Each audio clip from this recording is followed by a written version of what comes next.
안녕하세요. 루장입니다. 국채금리 급등세가 이틀 연속 진정세를 보여주고 있는 가운데 9월 고용보고서 공개를 앞두고요. 시장 참여자들은 지켜보자 라는 분위기가 상당히 강했는데요. 사실상 시장 참여자들은 고용지표가 안 좋게 나오기를, 즉 침체까지는 아니더라도 소폭 하락한 모습을 보여주기를 기대하는 것이, 고용지표가 좋게 나와버리면 연준에서 금리 인상할 가능성이 높다는 것이죠. 그래서 어느 정도는 적정한 수준에서 머무르기를 기다리고 있는 중입니다. 그로 인해 3대 지수 장 초반부터 급격한 하락세를 보여주었지만 저가 매수세가 유입이 되면서 거의 보합권으로 마감이 되었고요. 나스닥은 여전히 불안한 추세를 보여주고 있습니다. 10월달 시장이 어느 정도 좋아질 것이라는 기대감이 완전히 사라진 첫 주인데요. 다음 주 증시는 안정감을 찾아서 원래의 모습대로 우상향으로 가는 길이 열렸으면 좋겠네요. EV 섹터주 흐름은 리비아는 마이너스 22.88%, 테슬라는 마이너스 0.43%, 루시드는 마이너스 7.19% 약세를 보여주었고요.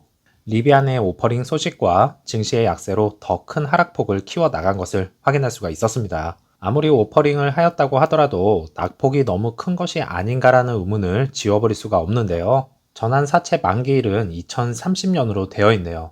리비안 CEO는 CNBC와의 인터뷰에서 자본을 효율적으로 배치하는 데 중점을 두고 있고, 우리가 강력한 대차 대조표를 유지해 왔다라는 사실에 매우 만족하고 있다고 말한 하루 만에 오퍼링 소식이 뜬 것입니다. 이번 자금 조달로 인해 R2 제품을 출시하기 위해 자금 조달을 하는 것이 아니냐라는 질문은 피했다고 하네요. 리비안도 앞으로 저가형 모델을 준비해야 하기 때문에요. 분명히 현금이 필요한 상황으로 성장하는 기업에게는 어쩔 수 없는 선택일 수밖에 없다. 저는 이렇게 생각이 됩니다. 루시드는 애프터장에서 플러스 0.68% 상승하면서 5.2불로 마감이 되었고요. 일본봉은 그냥 흘러내렸습니다. 4일까지 보고가 된 공매도 볼륨을 보면 소폭 상승은 했지만 어제장에서 다시 급상승했을 거라고 봅니다. 리비안 소식에 이어서 증시까지 가세하면서 그냥 밀어버린 거죠. 오더 플로우는 오거래 라지 스케일에서 매수 포지션은 끝이 나면서 매도가 있었지만 미디움과 스몰캡에서는 매수가 약간 더 많았네요. 회원 영상에서도 언급을 드렸던 내용이지만 5일선 밑으로 진행이 되었던 것이 화를 불러 일으켰던 계기가 되었고요. 빠르게 5일선 위로 일단은 올라서야 할 것이다 라는 말에 어제장 그대로 당하고야 말았네요. 다시금 4불대를 위협하는 자리가 찾아왔습니다. 다음 주 정도에 생산량과 판매량 발표가 있을 것 같은데요. 그 여파와 쇼커버 일수가 어느 정도 겹치는 구간이 발생을 하니까요. 한번 기대를 해보도록 하겠습니다. 드디어 사우디에서 조립된 첫 번째 루시드 에어 차량이 딜리버리가 되었다는 소식인데요. 나중에는 수직 통합 시스템이 적용이 될 것이지만 현재는 부품을 공급받아 조립 생산에 있는 만큼 그동안 숙련된 기술을 잘 쌓아 놓는다면 추후 큰 어려움은 없을 것 같습니다. 사우디에서 제조 절차를 마친 후에 이러한 유형의 차량이 일단은 렌탈 회사로 합류하게 된다고 하는데요.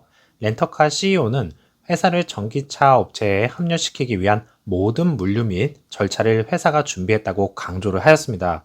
아시다시피 이전에 애리조나 공장에서 어려움을 겪었던 것이 바로 캐리어 부족으로 인한 딜리버리 문제였잖아요. 이번 사우디에서는 이러한 사태는 없도록 준비를 철저히 해달라고 요청하고 싶네요. 이에 피터 롤린스는 행사장에서 말을 하였듯이 PIF에서 추진하는 것은 청정 에너지이므로 우리 차량은 완전 전기식이고 지속 가능한 방식으로 청정 에너지 사용을 지원하고 있고 EV에 대한 수요 증가로 인해 공장에서 이러한 차량의 생산을 순차적으로 늘릴 수 있기를 기대하고 있으며 특히 에너지 절약, 환경 보존, 낮은 경제적 비용, 심지어 드문 고장 등 많은 장점이 있다고 설명을 하였습니다. 또한 유지 관리 비용은 효율성이 낮을 뿐만 아니라 더 안전하고 사용하기 쉽다고 밝혔고요. 사실상 안전한 것은 인정을 해야죠. 지난번 라이트 쪽에서 화재가 발생한 것 빼고는 루시드 차량이 배터리로 인한 화재는 단 한 번도 발생하지 않았다는 점에 초점이 맞춰져야 하는 것이 아닌가요? 배터리 화재, 요즘 정말 많아지고 있으면서 차량 판매만 급급한 제조사들은 소비자의 안전에는 무방비 상태입니다. 한마디로 자율주행으로 운전만 잘해주면 모든 것이 끝이 아니라는 것이죠. 그래서 루시드 차량이 소프트웨어 측면에서 더 발전을 시켜준다면 더욱더 안전한 차량으로 거듭날 수 있다는 것입니다. 루시드 사파이어가 소노마 레이스웨이에 찾아갔다고 하는데요. 일반 경기장인데도 불구하고 애플의 맥 OS인 소노마가 출시가 되었다고 애플과 연관성이 있는 것이 아니냐는 내용도 있었는데요. 현재는 약간 오버된 내용 같습니다.